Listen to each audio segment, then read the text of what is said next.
किसी भी आंदोलन का सबसे अहम पड़ाव वो होता है जब सड़क से उठी हुई आवाज सत्ता के साथ बातचीत की मेज तक पहुंच जाती है।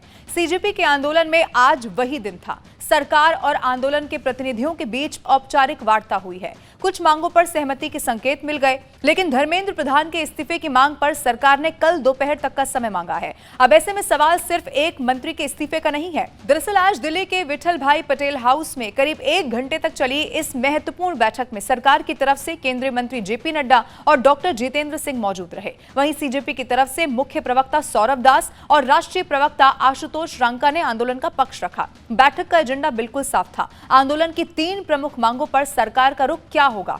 आज जो बैठक हुई है उसके बाद सीजेपी ने दावा कर दिया है कि सरकार ने 2 मांगों पर सकारात्मक रुख दिखाया है। पहली, प्रदर्शन में शामिल छात्रों और प्रदर्शनकारियों पर दर्ज मामलों में राहत देने पर विचार। दूसरी, नीट पेपर लीक से जुड़े कथित पीड़ित परिवारों को मुआवजा देने के प्रस्ताव पर सहमति के संकेत मिल गए हैं। लेकिन सबसे महत्वपूर्ण मांग, केंद्रीय शिक्षा मंत्री धर्मेंद्र प्रधान का इस्तीफा। इस पर सरकार ने 25 जुलाई की दोपहर तक का यानी कि कल तक का समय मांगा है।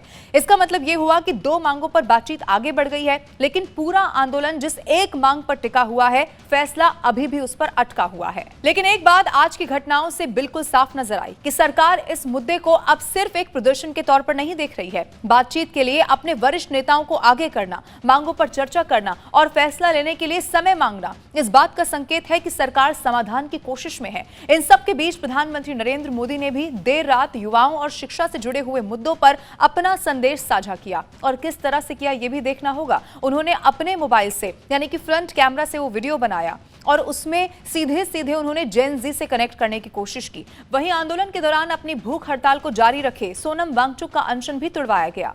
अस्पताल से वो तस्वीरें सामने आई जब जितेंद्र सिंह और साथ ही जेपी नड्डा पहुंचे अस्पताल और उसके बाद इस अनशन को तुड़वाया गया। यानी सरकार की कोशिश तनाव कम करने और संवाद के जरिए रास्ता निकालने की यहां पर दिखाई दे रही है।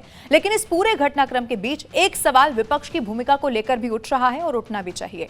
लोकतंत्र में विपक्ष का काम सरकार से सवाल पूछना और जनता की आवाज उठाना है। ऐसे में देखना यह होगा कि विपक्ष इस मुद्दे पर सिर्फ सरकार को घेरने की राजनीति करता है या फिर समाधान निकालने की प्रक्रिया में रचनात्मक भूमिका निभाता है। क्योंकि पहले वो चर्चा की मांग कर रहा था, फिर जब चर्चा की बात सामने आती है, अभी भी सदन की कार्यवाही को चलने नहीं दिया जा रहा है। लगातार जो मानसून का सत्र चल रहा है उसमें हंगामा देखने को मिल रहा है। इसीलिए देखिए आने वाले दिनों में इस सवाल का जवाब भी राजनीति की दिशा को तय करेगा कि विपक्ष का रुख क्या रहता है।